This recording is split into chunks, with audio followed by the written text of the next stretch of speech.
from across the tri-state, this is KHQA Sports. And tip-top of the evening, everybody, and welcome to Sports Final, where it's Memorial Day weekend for you, but essentially, given the workload, Labor Day weekend for us in the local sports business. But you already know I'm in the fast lane from LA to Tokyo. But I digress. Plenty to track for you tonight on the diamond, the pitch, and of course the track itself, which is where we begin the quest for state championships. And we begin with a very good day for Northeast Missouri down at Dwight P. Reed Stadium. Let's hit on the salient points. Good showings today for the 4x800 relay boys teams from both Monroe City and Palmyra. Also showing out today for Palmyra, Matthew Frankenbach, who ends up with a third place finish in the shot.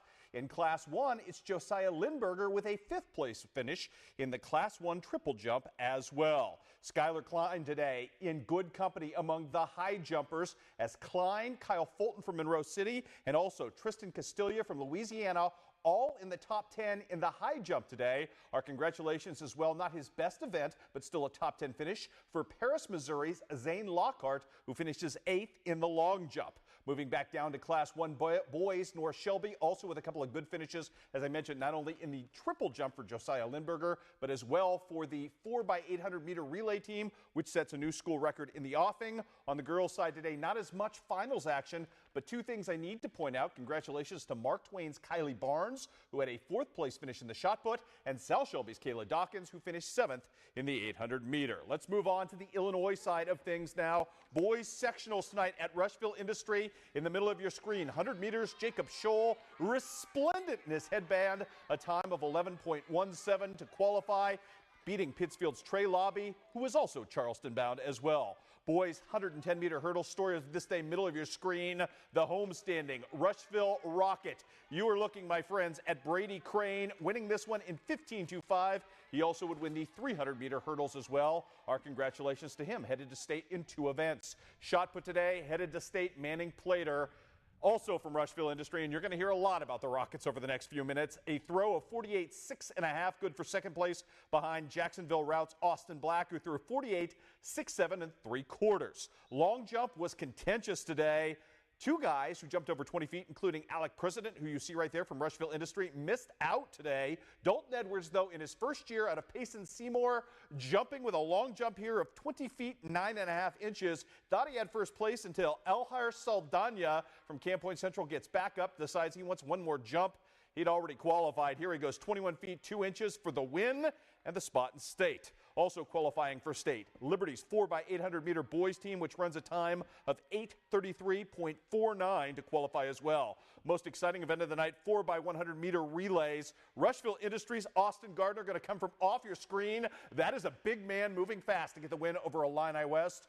We're not done yet. How about more in this one? State qualifiers as well tonight include in the disc, Blaze Murphy, no surprise there. He threw 162.10 to go on. Manning Plater, who we showed you earlier, also qualifying for state with a throw of 155.02. And in the 2 mile, Corey Miller with a great showing as well from Rushville, Minden Unity. Rushville Industry, I should say, was your team champion in a run out tonight as well. More to pass along. Fort Madison up in southeast Iowa. What a showing for them it's been the last couple of days. They're currently in a team, in third place. Logan Huffman today showing out, as did the Fort Madison distance relay team of Mr. Huffman.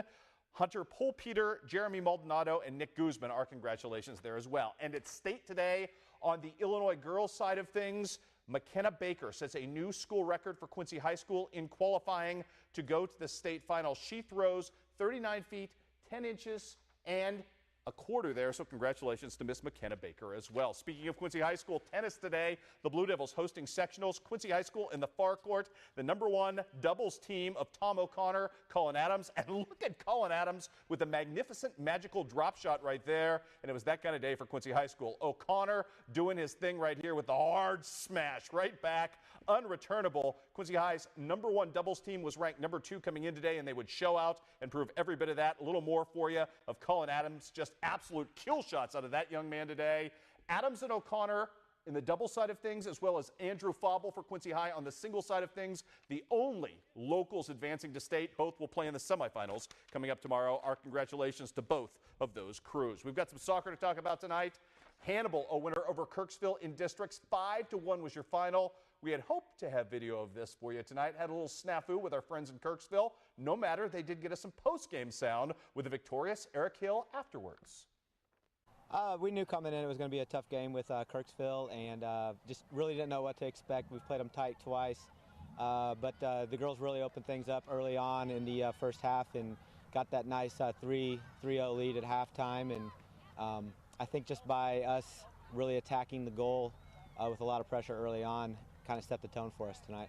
And then what are you guys looking forward to your next matchup in the state playoffs? Well, we're going to be playing St. Dominic, who has kind of been tough for the boys' side in a while, last couple of years. And we know that they're a really good team on the girls' side as well. So we know it's going to be a tough opponent, but we're up for the challenge. And we've played some high-quality teams this year, so it's one that if we come in with the belief that we can win it, we're going to give ourselves a good shot, and we're going to hopefully move on to quarterfinals. And as you see, that game with St. Dominic is set for Tuesday at 6 p.m. We promise we'll have highlights of that for you. Meanwhile, girls soccer tonight, Keokuk in a barn burner with Fairfield. Taylor Lemon in regulation off the crossbar. That would have won it. We were scoreless tied going into overtime. Unfortunately, Fairfield, with 4 minutes left in overtime, punches home the golden goal. Fairfield wins this one 1-0 was your final. The news not good for the Fort Madison boys either tonight. They lose a heartbreaker to Washington at home. Braxton Williams with the only goal for his team in PKs. Also, better news after a rough start today for Western Illinois baseball in the Summit League tournament.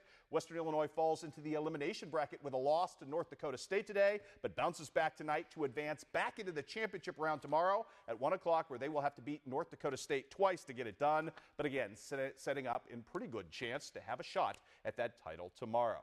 Hey, we were a little late on signings this week. Want to get you one. Western Illinois' fantastic Isaac Hively signed a little earlier this week to play basketball with Hannibal LaGrange.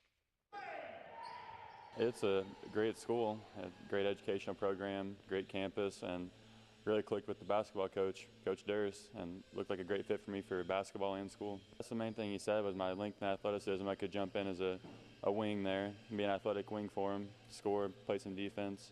Looking forward to it. You've had a chance to do an awful lot of things here at Western. I know you didn't have the level of success maybe you wanted to do, but the chance to play all those different roles for this team, does that help you transition into college ball? It helped prepare me. I've done a little bit of everything in high school, guard, wing, post, and whatever Coach Durst wants me to do at HLG, I have experience with it. I'm ready to go. And we have 7 seniors. We've been down before in the postseason, and we know not to rush, not to get excited. You can't hit a 3-run home run with no one on base, so it takes base runners. We were just kind of looking to jump on him early, try to fluster him a little bit, and that's what Thrasher, he's a tremendous pitcher. He's had a 0 ERA all season, and we knew if we scored early, he'd get rattled a little bit, and that's what, by scoring early and often, it kind of got to him a little bit, but he's still a heck of a pitcher. Tyler, got us things started. I think, that was a key moment there at the top of the first when he, hit one out to right. That Thrasher had our number last time. That kind of opened up everyone's eyes. Always, we just got to play hard and hustle. We're a team with a lot of heart. We never say die, and that's what if we go out there and give it 100% every night, we're going to come out victorious, and that's what we just got to go out and do. And that was the Canton Tigers talking about their big win over Scotland County. Huge overtime coming your way tomorrow. Regional championships aplenty right here at 10:30. I'll see you then, everybody. Have a great weekend.